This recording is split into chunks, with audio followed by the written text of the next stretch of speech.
Hello guys, আসসালামু আলাইকুম। সবাই ভালো আছেন? এভরিওয়ান, ভাইয়ারা আপুরা, আজকে দুপুরের খাবার পর আসলাম।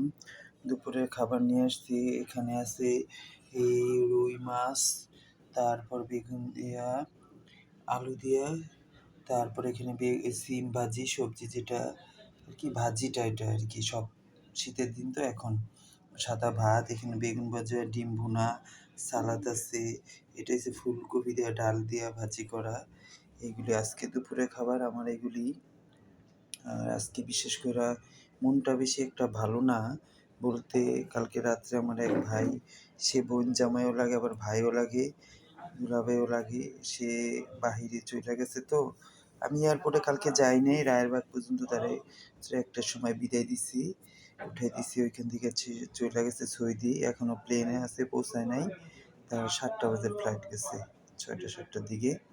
আমি যাই নাই এখন, এই জন্য মনটা বেশি একটা ভালো না। হয়তো সে আমার রক্তের সম্পর্ক নাও হইতে পারে, কিন্তু রক্তের সম্পর্ক না থাকলে কী হবো ভাই, একটা কথা কি, যে রক্তের সম্পর্ক থাকলেই যে সে ঘনিষ্ঠ তা না। রক্তের মানুষরাই এখন বেশি বেইমানি করে। আর তার সাথে আমার রক্তের সম্পর্ক নাই ঠিকই, তারপরও যে একটা আত্মার একটা, তারপর মিল মহব্বত, বড় ভাই হিসাবে আমাকে ছোট ভাইয়ের মতন জানে, এগুলি একটা মিল মহব্বতটাই হইছে বড় জিনিস।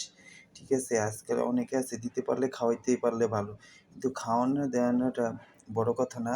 কিন্তু মানুষ কাছে থাকতে মর্মতাটা বুঝে না। যখন বুঝে ২টা কারণে, যখন বিদেশ চলে যায় তখন বুঝে যে কাছের মানুষ দূরে থাকাটার কি যন্ত্রণা। আর এক হইছে, আরেকটা হইছে পৃথিবী ছেড়ে চলে যায় তখন বুঝে যে হারানোর যন্ত্রণাটা কী। এই ২টা জিনিস হইছে, বুঝছেন, যে কতটা যে কষ্টময়। এক হইছে পৃথিবী ছাইরা, আর হইছে যখন সে প্রবাসে যায় আর কি বউ বাচ্চা রেখে, তখন যে এটা যে কতটা যে কষ্টকর একমাত্র আল্লাহ ছাড়া কেউ জানে না। কিন্তু যখন কাছে থাকে তখন কেউ বুঝে না, কেউ না। স্বামী স্ত্রী বলেন, সন্তান বলেন, মা বাবা, পরিবার, কেউ না।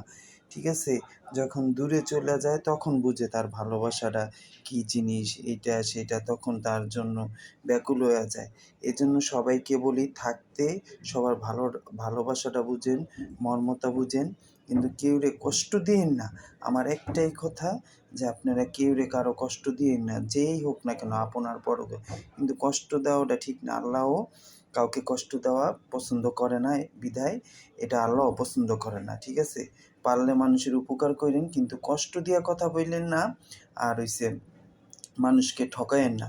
উপরওয়ালা একজন আছে, ঠিক আছে, আল্লাহ একজন বিচার করবে। ঠিক আছে, আর বেশি কিছু বলতে চাই না। আল্লাহ হাফেজ, ভালো থাকেন। আসসালামু আলাইকুম।